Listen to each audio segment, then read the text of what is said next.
I love the bluegrass music tradition. I'm a folk musician myself. I play multiple instruments. Look at the words of this song. He will set your fields on fire.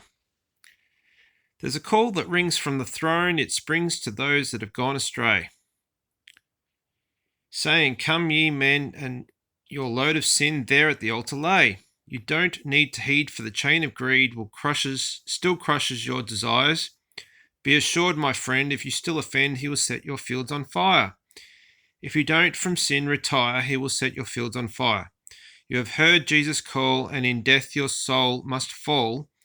But my friend, if you desire, you may join the heavenly choir and rejoice with him, free from every sin, when he sets this world on fire. You have heard his voice, seen the soul rejoice that trusted in his grace.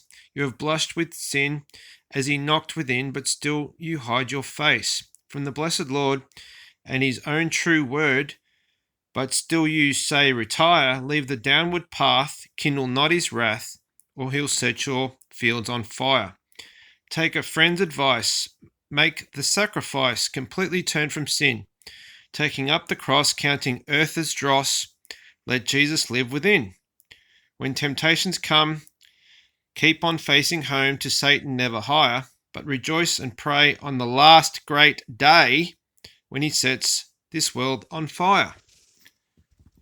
2 Peter in the King James Bible says, store reserved unto fire against the day of judgment and perdition of ungodly men. But beloved, be not ignorant of this one thing, that one day is with the Lord as 1,000 years, and 1,000 years is one day. The Lord is not slack concerning his promise, as some men count slackness, but is long-suffering to usward, not willing that any should perish, but that all should come to repentance.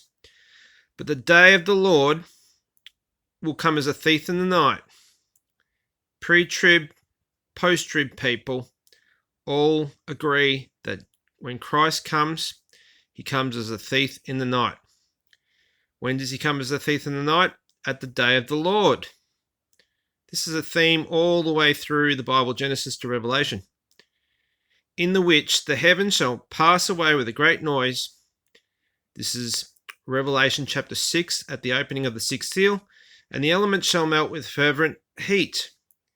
The earth also and the works that are therein shall be burnt up. Seeing then that all these things shall be dissolved, what manner of persons ought ye to be in all holy conversation and godliness, looking for and hasting unto the coming of the day of God, his next coming? The next time he comes, he will appear in the clouds. Every eye shall see him, as it says in Revelation chapter 1.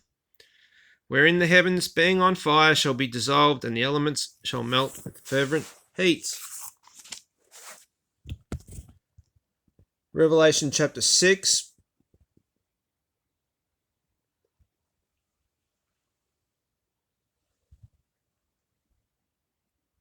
Verse 12, and I beheld when he had opened the sixth seal, and lo, there was a great earthquake, and the sun became black as sackcloth of hair, and the moon became as blood. This is the day of the Lord, the day of God. This is the moment when he comes as a thief in the night. And the stars of heaven fell unto the earth, even as a fig tree casteth her untimely figs when she is shaken of a mighty wind. And the heaven departed as a scroll when it is rolled together, and every mountain and island were moved out of their places, and the kings of the earth, and the great men, and the rich men, and the chief captains, and the mighty men, and every bondman, and every free man, hid themselves in the dens, in the rocks of the mountains, and said to the mountains and rocks, fall on us, and hide us from the face of him that sitteth on the throne, and from the face of the Lamb, from the wrath of the Lamb, For the great day of his wrath is come, and who shall be able to stand when he sets your fields on fire? Thanks for listening.